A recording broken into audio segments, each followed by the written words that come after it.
అందరికీ నమస్కారం.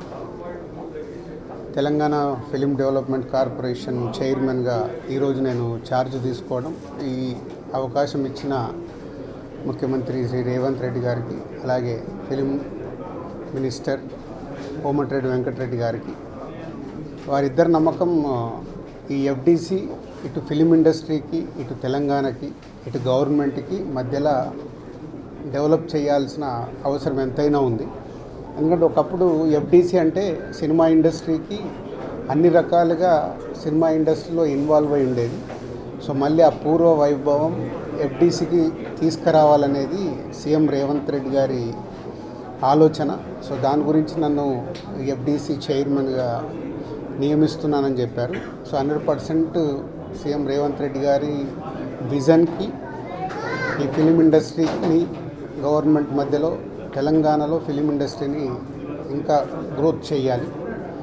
అలాగే తెలంగాణ ఇంతకుముందు తెలంగాణ తెలుగు సినిమాలకి, అలాగే ఇప్పుడు స్టేట్స్ సపరేట్ అయిన తర్వాత తెలంగాణలో తీసే సినిమాలకి ఎంకరేజ్ చేస్తూ ఈ సంస్కృతి, తెలంగాణ సంస్కృతిలో సినిమాలు వచ్చేలాగా ప్రయత్నం చేస్తూ తెలంగాణలో ఫిలిం ఇండస్ట్రీని గ్రో చేయాలి. అలాగే తెలుగు ఫిలిం ఇండస్ట్రీ ఇప్పుడు హైదరాబాదులో, మద్రాసు నుంచి హైదరాబాద్ వచ్చినప్పటి నుంచి ఎంతో తెలుగు ఫిలిం ఇండస్ట్రీ గ్రో అయింది.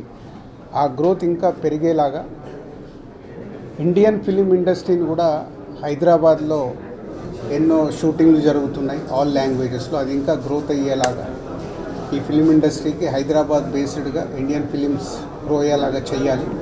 ఇలాంటి ఎన్నో ఆలోచనలతో సీఎం రేవంత్ రెడ్డి గారు ఈ ఎఫ్డిసి చైర్మన్గా నన్ను నియమించారు.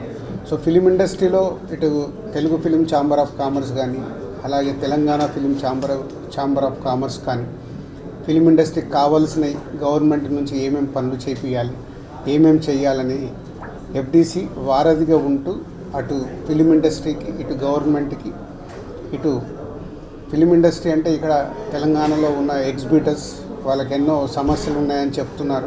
సో గవర్నమెంట్తో మాట్లాడేవి సాల్వ్ చేయాలి. అలాగే ప్రొడ్యూసర్స్ ఎప్పుడు హైదరాబాద్లో షూటింగ్ జరుగుతున్నప్పుడు మాకు సింగిల్ విండో షూటింగ్లు జరిగేలాగా ఇమ్మీడియట్లీ పర్మిషన్స్ వచ్చేలాగా ఎప్పుడు మాకు ఛాంబర్లో డిస్కషన్ జరుగుతాయి. ఇవి ఆల్రెడీ వాళ్ళు అడిగిన ఈ పాయింట్స్ అన్నీ ఇమ్మీడియట్గా గవర్నమెంట్ దృష్టికి తీసుకెళ్ళి అన్నిటినీ స్మూత్ చేసి అందరికీ ఈ ఎఫ్డిసి అటు ఫిలిం ఇండస్ట్రీకి, ఇటు గవర్నమెంట్ మధ్యలో తెలంగాణలో గ్రో చేయడానికి ప్రయత్నం చేస్తాం.